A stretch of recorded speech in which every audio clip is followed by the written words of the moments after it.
The humidity hit them before the helicopter even touched down. It was June 1967, and the air over the central highlands of Vietnam felt like breathing through a wet blanket soaked in heat. Private First Class Marcus Williams, 21 years old, from a small town in Ohio where the worst natural threat was a thunderstorm, stepped off the Huey and immediately felt his boots sink 3 inches into mud the color of dried blood. The jungle stood before him like a living wall, dense, impenetrable, and watching. He would later learn that the jungle didn't just watch, it waited. The 12 men of his squad moved in single file along what their map called a trail, but what their eyes told them was nothing more than a suggestion of passage through vegetation so thick that sunlight became a rumor. Sergeant Thomas Reeves, a man who had already survived 2 tours, and whose eyes carried the weight of things he would never speak about, raised his fist. Everyone stopped. The silence that followed wasn't peaceful, it was predatory. The jungle of Vietnam was not like the forests back home. It was not a place where nature existed in harmony with itself. It was a place where every living thing had evolved to kill, to trap, to consume. The Americans who arrived in this country came prepared for an enemy they could see, an enemy that wore uniforms and carried weapons. What they were not prepared for was an enemy that grew from the ground, that crawled through the undergrowth, that fell from the trees, and that turned the very earth beneath their feet into a weapon. Marcus wiped the sweat from his forehead and immediately regretted it. The salt burned his eyes, and when he blinked, he saw spots dancing in the green darkness ahead. The temperature was over 100 degrees, but that number didn't capture the reality. The heat in Vietnam wasn't just temperature, it was pressure. It pressed against the skin, invaded the lungs, and slowly, methodically, drained the strength from muscles that had been strong just hours before. Sergeant Reeves signaled them forward. They moved. The first man to die that day was Private Robert Chun, a quiet kid from San Francisco who had been in country for exactly 17 days.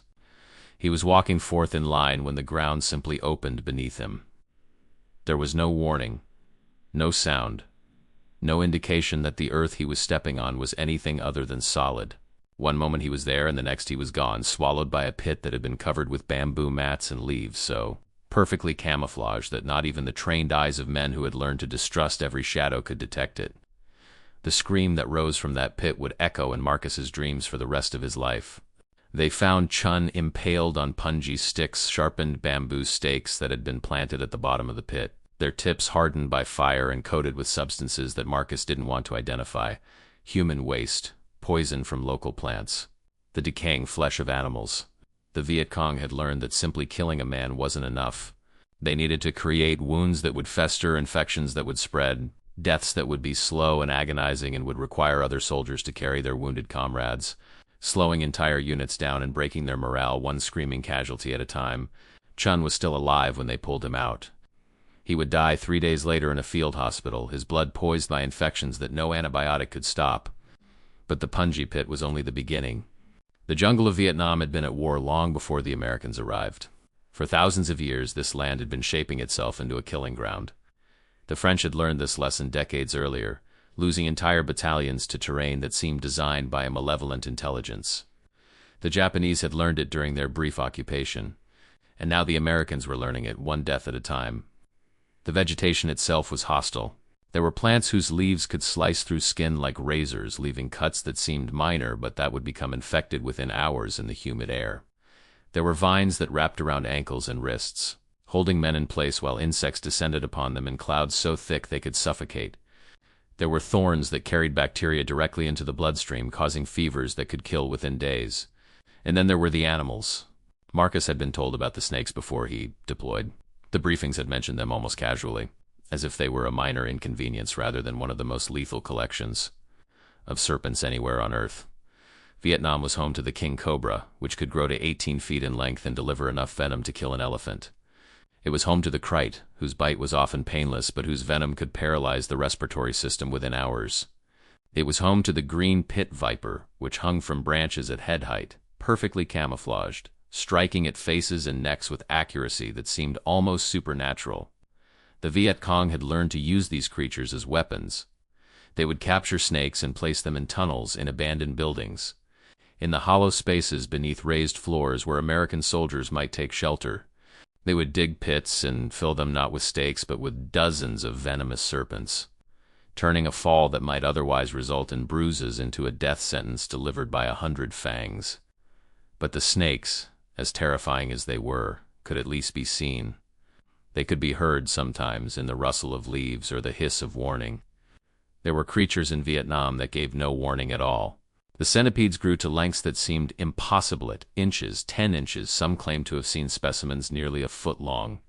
Their bite was not immediately fatal, but the pain was described by those who survived it as worse than being shot.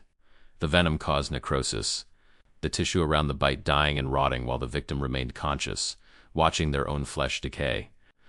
The spiders were worse. The jungle was home to species that could not be found anywhere else on Earth.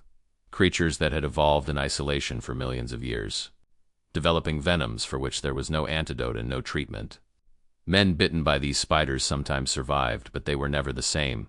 The neurotoxins left them with tremors, with vision problems, with a constant sensation of something crawling beneath their skin that would never go away. And then there were the insects. Mosquitoes carried malaria, which would kill more American soldiers in Vietnam than enemy bullets. They carried dengue fever, which caused pain so severe it was known as breakbone fever, leaving men writhing in agony as their joints felt like they were being crushed from within. They carried Japanese encephalitis, which attacked the brain itself, leaving survivors with permanent cognitive damage. But the mosquitoes were just the beginning. There were leeches that could sense body heat from remarkable distances, that would drop from leaves onto exposed skin and burrow so quickly that men wouldn't notice until they felt the blood running down their bodies. Some of these leeches carried parasites that would live inside their hosts for years, slowly consuming them from within. There were ants whose bites caused allergic reactions so severe that soldiers would go into anaphylactic shock, their throats swelling shut in minutes. There were wasps that built nests in the undergrowth, triggered by vibrations, attacking in swarms that could kill a man through sheer volume of stings. Marcus Williams stood in that jungle 17 days after Robert Chun died in that punji pit, and he understood something that no training had prepared him for. The enemy was not just the Viet Cong. The enemy was not just the North Vietnamese army. The enemy was the land itself, a land that had been killing invaders for thousands of years and had become very, very good at it. He looked at the men around him, soldiers who had been trained to fight other soldiers, and he saw the same realization dawning in their eyes. They had come to Vietnam to fight a war, but the war they had prepared for was not the war they were fighting. This was not a conflict between armies. This was a conflict between men and nature itself, and nature had a significant advantage. It knew this ground. It had shaped this ground, and it would reclaim any man foolish enough to walk upon it without understanding that here, in this place, humanity was not the apex predator. The jungle watched. The jungle waited, and one by one, it would take them all. Check if you were already subscribed to this channel. Every week we uncover the stories that were buried, the truths too painful to remember and too important to forget. Subscribe now, because understanding the past is the only way to survive the future.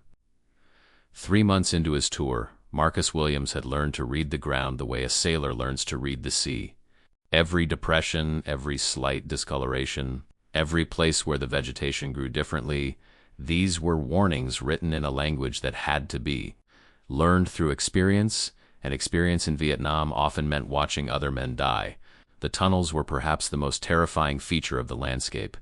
They stretched for hundreds of miles beneath the Vietnamese countryside, a subterranean network that had taken decades to construct and that American forces would never fully map. The entrances were hidden with a precision that bordered on artistry, covered with woven mats that matched the surrounding terrain so perfectly that men would walk over them dozens of times without ever knowing they were standing on top of enemy positions. But the natural traps that the jungle provided were more insidious than anything the Viet Cong could construct. Marcus's unit was assigned to clear a section of jungle near the Cambodian border in September of 1967.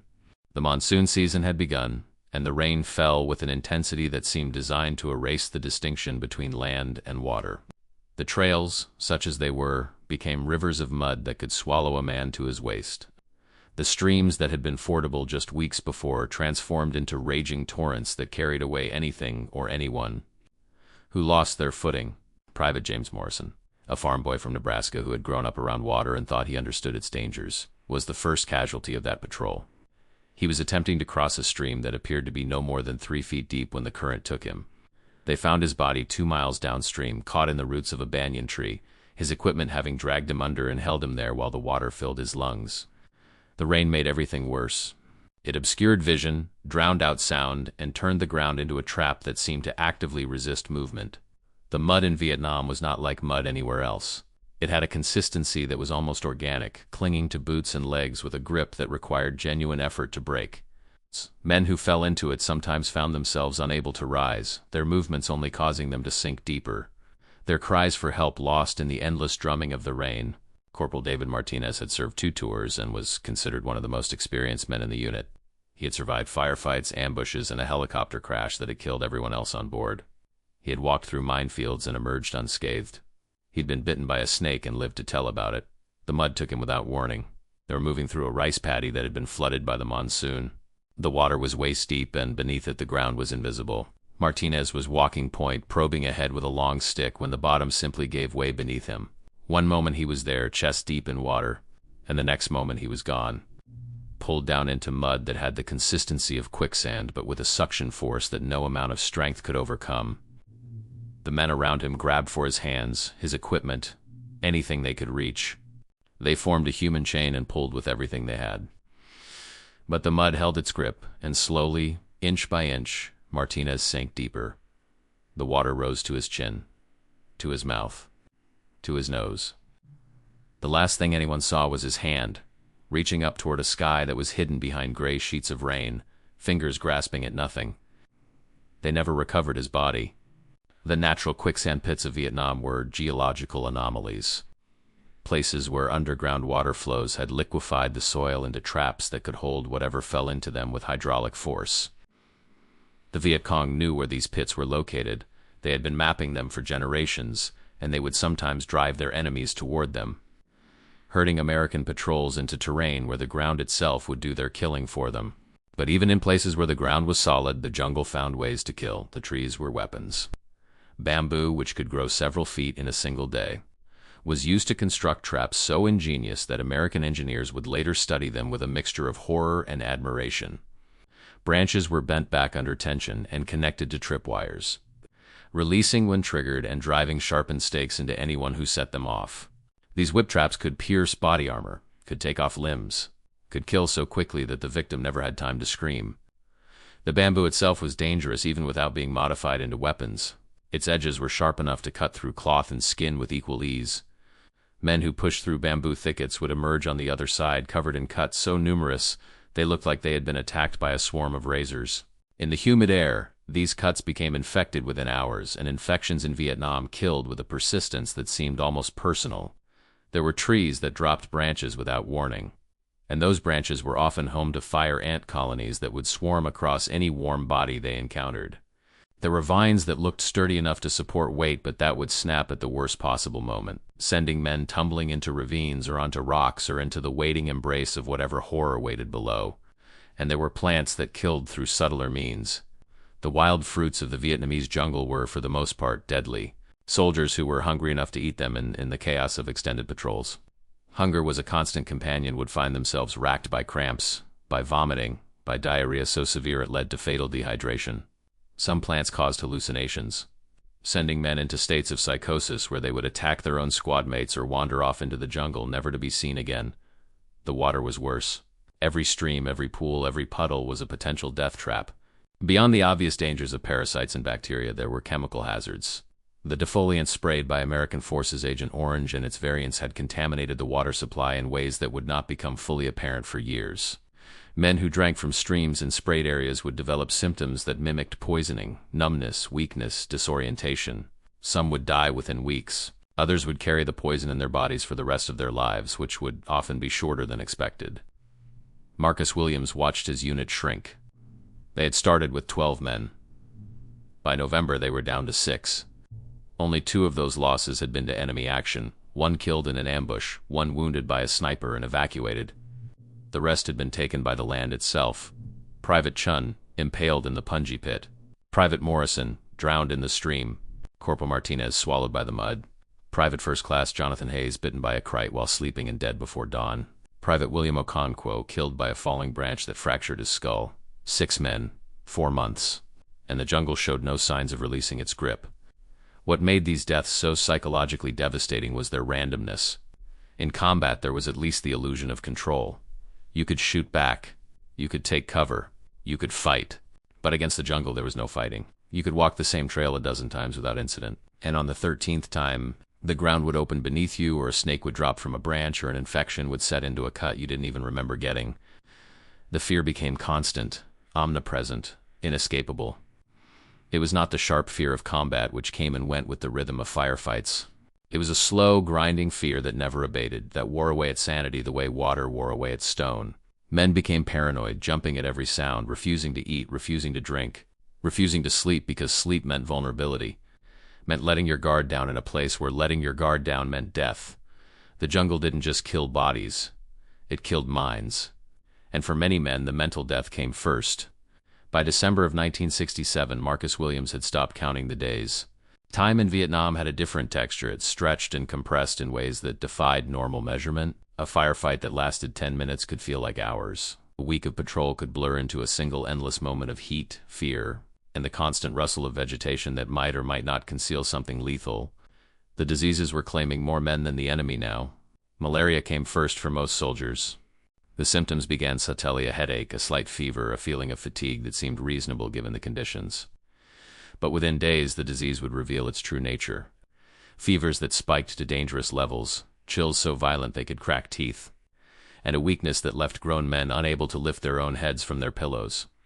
The military had distributed anti-malarial pills, but they came with side effects that made some soldiers reluctant to take them. The drugs caused vivid nightmares, nausea, and in some cases psychological disturbances that bordered on psychosis. Many soldiers, faced with the choice between certain misery from the pills and potential misery from the disease, chose to gamble with their lives. Marcus took his pills religiously. He had seen what malaria did to the men who didn't. Private Thomas Green, a kid from Georgia who had been in country for barely 3 weeks, had refused the medication, claiming it made him feel wrong in the head. When the malaria took him, it took him hard. The fever reached 106 degrees. The medics packed him in ice, a precious commodity in the jungle, but it wasn't enough. The disease had already crossed into his brain, causing a condition called cerebral malaria that left him convulsing on the ground. Foam spilling from his lips, his eyes rolled back so far that only the whites were visible. He died on the helicopter that was supposed to evacuate him to a field hospital. He was 19 years old. But malaria, as devastating as it was, could at least be treated if caught early enough. There were other diseases in Vietnam that offered no such mercy. Dengue fever was called breakbone fever for a reason. The virus attacked the joints, causing pain so severe that men begged for death. Their bones didn't actually break, but the sensation was indistinguishable from fractures. The fever that accompanied the disease was often accompanied by a rash that spread across the body, by bleeding from the gums and nose, and by a fatigue so profound that survivors sometimes took months to fully recover. There was no treatment for dengue, no cure, no vaccine. You simply endured it if you could, and hoped that your body was strong enough to fight off an enemy that had evolved over millions of years specifically to exploit the weaknesses of the human immune system. Japanese encephalitis was worse. The virus attacked the brain directly, causing inflammation that could lead to seizures, paralysis, coma, and death. Those who survived often suffered permanent neurological damage, memory loss, personality changes, physical disabilities that would follow them for the rest of their lives. And then there were the parasites. The leeches were obvious, disgusting, but obvious.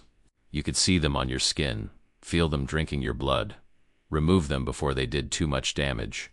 But there were parasites in Vietnam that couldn't be seen at all, that entered the body through the water supply or through the soles of bare feet and took up residence in the intestines, the liver, the bloodstream, the brain. Hookworm larvae burrowed through the skin of soldiers who walked through contaminated mud, migrating through the body until they reached the intestines, where they attached themselves and began to feed. The blood loss was gradual but constant, leading to anemia that sapped strength and left men unable to perform the physical tasks that their survival depended on. Liver flukes entered through undercooked food or contaminated water, taking up residence in the bile ducts and slowly destroying the liver over months or years. Many soldiers wouldn't know they were infected until they returned home, when the symptoms finally became severe enough to demand medical attention. And there were parasites that no one talked about, that were considered too horrifying to discuss even among soldiers who had seen the worst that war could offer. Worms that migrated through the brain, larvae that hatched beneath the skin. Creatures that had evolved in the jungle's ecosystem for millions of years and had found in the human body a new environment to exploit. Marcus watched the men around him weaken. Even those who didn't fall to disease outright were being slowly consumed by the environment. The constant humidity caused fungal infections that spread across feet and groins, causing pain and itching that made every step a torment.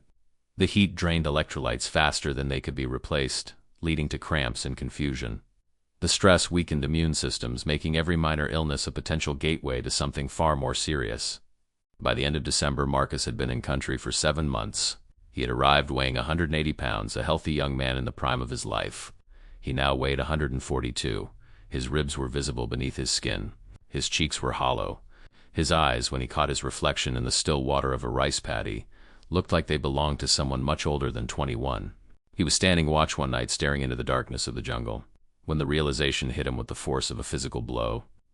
He understood now why the Vietnamese had been able to resist every invader who had ever tried to conquer their land. They hadn't needed superior weapons or superior numbers. They had had something far more powerful. They had had the jungle. The land itself was their greatest ally, their most effective weapon, their most reliable defender. It had been fighting for them for thousands of years, and it would continue fighting for them long after this war was over. The Americans could drop more bombs than had been dropped in all of World War II. They could spray chemicals that would poison the earth for generations. They could bring the most advanced military technology in the history of human civilization. But they could not defeat the jungle. If this story is making you feel the weight of what these soldiers endured, take a moment to comment. They fought nature itself. Let us honor the memory of those who faced an enemy that could not be defeated with bullets or bombs. Spring of 1968 came to Vietnam, but Marcus Williams barely noticed. The seasons here were not the seasons of Ohio, with their clear demarcations and predictable patterns. Here there was only the wet season and the dry season, and both were equally hostile in their own ways. The Tet Offensive had changed everything. The enemy, who had been an invisible presence in the jungle, had suddenly revealed itself in the cities and the bases, in places that were supposed to be safe.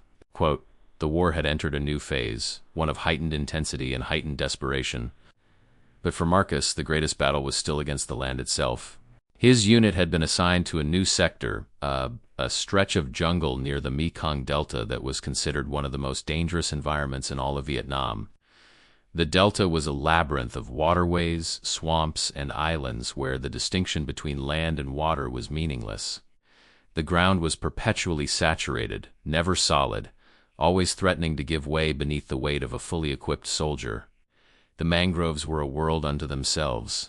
Their roots formed tangled mazes above and below the waterline, creating obstacles that slowed movement to a crawl and provided endless hiding places for enemies both human and natural. Crocodiles inhabited these waters, not the small, timid creatures that some soldiers had expected, but massive saltwater predators that could reach 20 feet in length and had been known to drag men beneath the surface before anyone could react. Private Michael Torres became the first victim of the Delta. He was walking through knee-deep water, his rifle held above his head, when the crocodile struck. The attack was so fast that the men around him didn't even see it happen. One moment Torres was there, and the next moment there was only a spreading cloud of red in the water and a thrashing shape that disappeared into the murky depths. They found what remained of Torres 2 days later, wedged into an underwater root system where the crocodile had stored him for later consumption. There wasn't enough left to fill a body bag. The Delta also introduced new diseases, new parasites, new ways for the environment to kill. The water was home to bacteria that could cause infections so severe that minor cuts became life-threatening within hours. There were snails that carried parasites which could penetrate unbroken skin, taking up residence in the blood and slowly destroying the body from within. There were fish with spines that delivered venom, causing pain so intense that victims sometimes drowned because they were unable to swim to safety. But perhaps the most insidious danger of the Delta was the mud itself. It was not the same mud that had claimed Corporal Martinez in the highlands. This mud was different, darker, more viscous, and saturated with decomposing organic matter that produced gases toxic to breathe. Men who fell face first into this mud could suffocate in minutes, their lungs filling with a mixture of water, soil, and methane before anyone could reach them. Sergeant Reeves, who had been the anchor of the unit since Marcus had arrived, was claimed by this mud in April of 1968. He was leading a patrol through a particularly treacherous stretch of swamp when the ground beneath him liquefied. He went down fast, face first, his equipment dragging him deeper. The men around him grabbed for him, but the mud had already closed over his head. By the time they pulled him out, he had been under for nearly 3 minutes. The medic tried everything, CPR, mouth-to-mouth chest compressions that cracked ribs. But Reeves was gone, killed by the same land he had been fighting against for 3 tours. Finally claimed by an enemy he could never defeat. Marcus was now the senior surviving member of his original squad. Of the 12 men who had stepped off that helicopter in June of 1967, only he remained. Some had been killed in combat. Most had been killed by the land. All of them haunted his dreams, their faces appearing in the moments between sleep and waking, their voices asking questions he couldn't answer. Why did you survive? Why you and not us? He didn't know the answer. There was no answer. Survival in Vietnam was not a matter of skill or courage or intelligence. It was a matter of chance, of being in the right place at the right moment, of stepping on ground that happened to be solid when the man next to you stepped on ground that was not. The jungle didn't care about merit. It didn't reward the brave or punish the cowardly. It simply killed, randomly, constantly, without malice and without mercy. It was a machine, an ecosystem designed by millions of years of evolution to consume anything that entered it. And the young men who had been sent to fight in this place were simply fuel for that machine. Marcus began to understand something that would stay with him for the rest of his life. The war they were fighting was not the war they had been trained for. It was not a war of strategies and objectives, of territory gained and enemies defeated. It was a war of survival against a force that was older, more patient, and more powerful than any human army. And it was a war they could not win. Marcus Williams left Vietnam in August of 1968, 14 months after he had arrived. He boarded the airplane that would take him back to the United States with a collection of memories that would never leave him, and a body that bore the invisible scars of everything the jungle had tried to do to him. He had survived malaria twice. He had survived a dengue infection that had left him bedridden for 2 weeks, convinced that his bones were splintering inside his body. He had survived countless cuts and scrapes that had become infected, that had required antibiotics and drainage, and once, in a field hospital, surgery to remove tissue that had begun to rot. He had survived the snakes, though he had seen men who hadn't. He had survived the spiders, the centipedes, the ants whose stings left welts that lasted for weeks. He had survived the leeches, pulling dozens of them from his body over the course of his tour, always wondering what microscopic passengers they had left behind. He had survived the mud, the water, the rain that never seemed to stop, and the heat that made the rain feel like a curse rather than a relief. He had survived the plants that cut and poisoned and infected. He had survived the traps, both natural and constructed, that had claimed so many of the men who had walked beside him. But survival, he was learning, was not the same as escape. The flight home was 17 hours long, but Marcus didn't sleep. He couldn't. Every time he closed his eyes, he was back in the jungle, back in the green darkness where death waited in every shadow. The air in the airplane was cool and dry, stark contrast to the humid suffocation of Vietnam, but he kept expecting to feel the weight of that, moisture pressing against his skin. When he landed in San Francisco, he stepped off the plane and into a world that felt alien, impossible, like a dream he was having while still lying in some Vietnamese swamp. The streets were clean, the buildings were intact. People walked past him wearing clothes that had never known mud or blood or the desperate sweat of terror. He wanted to grab them, to shake them, to tell them what was happening on the other side of the world. He wanted to explain that there was a place where the earth itself was hungry, where the trees were weapons, where young men were being swallowed by a jungle that had been perfecting the art of killing for millions of years before humans ever existed. But he didn't. He couldn't. There were no words for what he had experienced. No way to translate the language of that jungle into something that civilians could understand. He went home to Ohio, to the small town where the worst natural threat was still a thunderstorm, and he tried to resume his life. He got a job. He got married. He had children who would never know what their father had seen, what their father still saw every time he closed his eyes. The nightmares came every night at first, then every few nights, then weekly, then monthly. They never stopped entirely. Even decades later, even as an old man, Marcus would sometimes wake in the darkness of his bedroom and feel, for a terrible moment, that he was back in Vietnam, back in the jungle that had tried so hard to kill him and had somehow inexplicably failed. He went to reunions with other veterans, men who had served in units across Vietnam, and he found that his experience was not unique. Every veteran had stories of the jungle, of the traps and the diseases and the countless ways the land had tried to claim them. They spoke of these things in low voices, with long pauses, with eyes that looked at something beyond the walls of whatever room they were in. They had all fought the same enemy, Marcus realized. Not the Viet Cong, not the North Vietnamese army. They had fought the jungle itself, and while some of them had survived, none of them had truly won. The jungle had taken something from each of them, friends. Health, sanity, innocence, and it would never give those things back. The statistics, when they were finally compiled, told a story that no official history wanted to emphasize. More American soldiers died in Vietnam from non-combat causes than from enemy action. Disease, accidents, friendly fire, suicide. These were the killers that didn't make the evening news. The deaths that didn't fit the narrative of a war fought against a human enemy. And within those statistics, buried in the category of accidents and diseases, were the victims of the jungle itself. The men who had drowned in quicksand, who had been impaled in hidden pits, who had been bitten by snakes or spiders or creatures that had no names in English. The men who had drunk contaminated water and felt their organs slowly fail. The men who had breathed in spores or parasites or toxins and had never been the same again. These were the casualties of a war that no one had been trained to fight. A war against an enemy that could not be defeated because it had no command structure to destroy. No supply lines to cut, no morale to break. The jungle was patient. The jungle was ancient. And the jungle, unlike the soldiers who entered it, had all the time in the world. Marcus Williams lived for another 53 years after leaving Vietnam. He watched his children grow up, watched his grandchildren be born, watched the world change in ways that would have seemed impossible to the young man who had stepped off that helicopter in 1967. He saw the Berlin Wall fall, saw the Cold War end, saw new wars begin in places that had different names but that reminded him always of the jungles he had known. He followed the news about Vietnam after the war ended. He learned about the long-term effects of Agent Orange, the chemical that had been sprayed across the countryside to deny the enemy cover, and that had poisoned generations of Vietnamese and Americans alike. He learned about the veterans who had come home carrying parasites that wouldn't be diagnosed for decades, carrying cancers that would take years to manifest, carrying psychological wounds that the medicine of the time was unequipped to treat. He learned that the jungle had continued its work long after the soldiers had left.